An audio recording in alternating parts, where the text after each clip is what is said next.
Amina Ghourib Fakim, présidente de la République de Maurice, est le grand témoin de votre journal, l'invité exceptionnel de 64 minutes. Merci d'être avec nous, Madame la Présidente. Bienvenue à vous sur TV5 Monde. Vous avez pris vos fonctions le 5 juin, très précisément, 2015, il y a 4 mois tout juste. Votre accession à la présidence de la République de Maurice a été saluée partout dans le monde. Vous êtes aujourd'hui en France, à quelques semaines seulement de la grande conférence mondiale de l'ONU sur le climat. Vous êtes venu parler en particulier, je crois savoir, de biotechnologie. En quoi sont-elles, selon vous, un avenir pour aider à la préservation de notre planète ? Bon, d'abord, merci beaucoup de m'avoir sur votre programme. Vous savez, la biotechnologie, c'est un outil qui est très important, qui réunit effectivement les grandes sciences. Parce qu'on parle de la biotechnologie, on parle de la transversalité de la thématique scientifique. Ouais.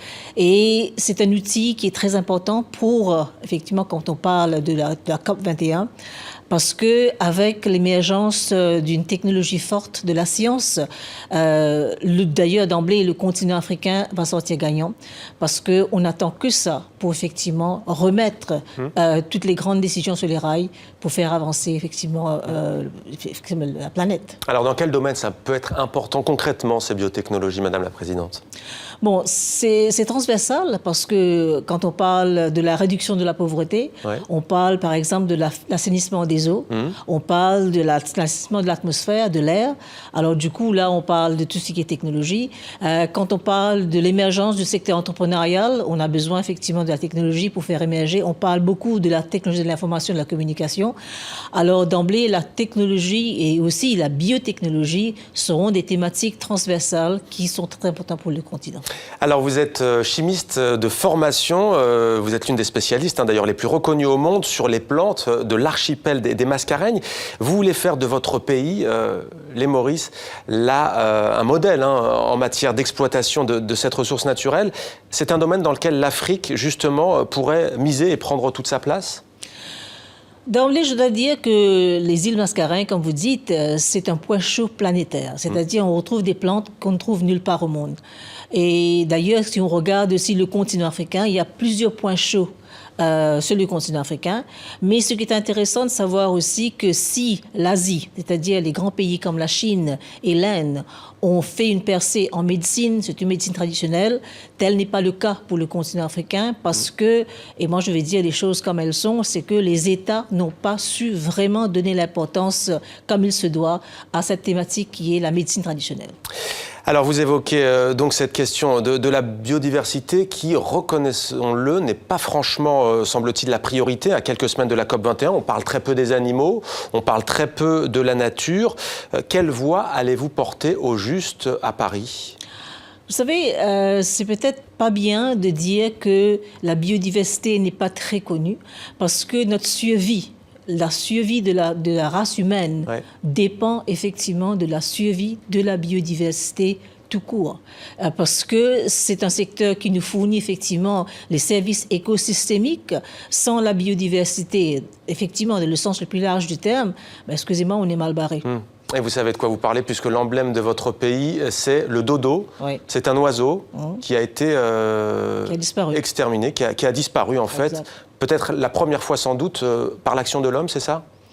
Bon, effectivement, il y a eu un pas de l'action de l'homme parce qu'il n'y a pas eu, effectivement, à ce moment précis, une reconnaissance de la valeur de cette biodiversité, ce composant de la biodiversité. Et comme vous dites, combien de dodos on doit effectivement détruire pour vraiment prendre conscience du fait que la nature est fragile et qu'il faut que nous mettions le paquet pour préserver notre biodiversité. Un oiseau en partie détruit par le colon britannique. Votre pays est donc concerné au premier chef par ce réchauffement de la planète. C'est un pays insulaire, on le rappelle, l'océan Indien, qui se trouve à 2000 km environ, on l'a vu sur la carte, à l'ouest, à l'est de Madagascar. En quoi ce fléau du changement climatique est-il une réalité pour vous ? Bon, déjà, on a constaté des cyclones qui sont de plus en plus violents. Là, le dernier en date, c'était avec des vents de l'ordre de 280 km par heure. Ouais.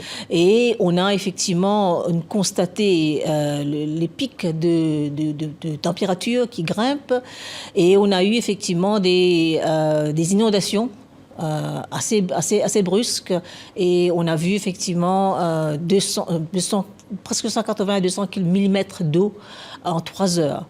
Alors du coup, on peut dire que ce sont effectivement des symptômes du changement climatique. Et comme tout pays insulaire, bien entendu, tout pays insulaire, vous craignez la montée des eaux. À quelques semaines du début de cette COP 21, est-ce que vous êtes optimiste ? Je suis une optimiste prudente. Et on doit l'être. Il y a effectivement des défis, mais ces défis peuvent être traduits en opportunités. Et d'où l'importance de ce sommet. Et on attend beaucoup de ce sommet, parce que si on dépasse le cap de 2 degrés, la planète, on va faire des conséquences. Mais vous pensez que les pays du Nord et les pays en voie de développement sont capables de s'entendre pour l'intérêt de la Terre ? Il ne faut pas être partisan dans ce contexte pour dire que les pays du Nord et les pays du Sud, c'est l'humanité. C'est les défis qui confrontent l'humanité dans son ensemble. Et on a tout intérêt à travailler ensemble, à se mettre tout de son côté pour avancer pour l'avenir de nos enfants et de nos petits-enfants. Être collectif, pour autant, on sent qu'il y a quand même des freins. Il y a notamment des lobbies, des groupes de pression, notamment les grands industriels qui souvent font passer leurs intérêts avant même celui de l'environnement. Est-ce que vous croyez que ces freins pourront un jour lâcher, céder ? Là, les discussions qui mènent effectivement au COP, on constate qu'il y a des volontés à faire émerger l'intérêt de la planète, l'intérêt de la survie de l'humanité. Et si on va avec cette démarche, je suis confiante, je suis optimiste. Alors, quelques informations sur la République des Maurices. Le pays que vous présidez, c'est un pays qui est membre de l'Organisation internationale de la francophonie, qui compte 1 300 000 habitants, ancienne colonie britannique, je le dis, mais qui a connu aussi une présence portugaise, une présence arabe, un siècle également de présence française. L'indépendance, c'était en 1968, République proclamée en 1992. Voilà pour ces informations. Vous êtes, vous, une scientifique de renommée mondiale, je l'ai dit. Vous êtes la première femme à avoir été professeure d'université sur l'île, à avoir été aussi doyenne, il me semble, à l'université. Comment passe-t-on au juste de la science à la politique ? Dans les sciences, on prend des décisions, on est très cartésien, on regarde ce qui fonctionne, ce qui marche. Et j'aurais souhaité que dans le monde politique, on prend aussi des bonnes décisions pour faire avancer le sort de la population pour lequel effectivement on a la responsabilité. Et je pense qu'il y a beaucoup d'osmose et beaucoup de convergence dans les deux thématiques scientifiques et politiques. Dans un entretien, vous avez déclaré, après votre arrivée au pouvoir à la tête de la République de Maurice, vous avez dit « En tant que femme et en tant que musulmane, je suis une minorité ». Est-ce que vous avez conscience aujourd'hui d'être un symbole ? Il faut ce symbolisme au sommet de l'État. Quand on vit dans un pays pluriel comme Maurice, il faut qu'il y ait cette représentation au sommet de l'État, que ça conforte effectivement les minorités. Je dis minorités parce que l'islam est minoritaire à Maurice. Mais je crois que le symbolisme d'avoir une femme musulmane à la tête, ça a fait sauter quelques verrous, si ce n'est qu'au point de vue féministe, parce qu'on dit on a fait sauter le verrou du plafond de verre, qu'on a effectivement pu trancher. Et le symbolisme est aussi important d'avoir une femme. Et avoir une femme musulmane, ça fait un peu un buzz dans certains pays où peut-être les droits de la femme musulmane ne sont pas forcément respectés. Et dans votre pays, qu'en est-il justement en matière du respect des droits des femmes ? On a beaucoup progressé. On a beaucoup progressé, surtout par le fait que l'accès à l'éducation a été possible. Et du coup, les parents n'ont pas fait un choix pour l'éducation des garçons et l'éducation des filles, c'était devenu un réflexe naturel. Et une fois qu'on a adressé le fait que la fille peut avoir une éducation, ça fait progresser les conditions féminines. Donc l'éducation est la clé de tout. C'est un pays, vous l'avez dit, multiconfessionnel, pluriel, multiethnique. Comment est-ce que vous expliquez qu'il n'y ait pas les crispations que l'on retrouve parfois dans des pays comme la France, dans des pays comme la Belgique, dans des pays occidentaux, entre guillemets ? Moi, je dis que notre diversité, c'est notre force. Et c'est au travers de cette diversité qu'on a pu construire le Maurice qu'on connaît. Et pour effectivement avoir cette notion de cohésion, de tolérance, de valorisation, ça passe avant tout par une éducation. La République des Maurice est très souvent citée à juste titre comme un modèle de bonne gouvernance sur le continent africain. Bonne gouvernance, mais pas seulement. C'est un pays aussi qui est en bonne santé sur le plan économique. Vous êtes par exemple le 8e au monde en termes de liberté économique. Comment expliquez-vous cette réussite ? Cette réussite a été construite au fil des années. Cette réussite a été possible avec la gouvernance. Cette réussite a été possible avec l'alternance qu'on a eue chaque 5 ans. On a des élections.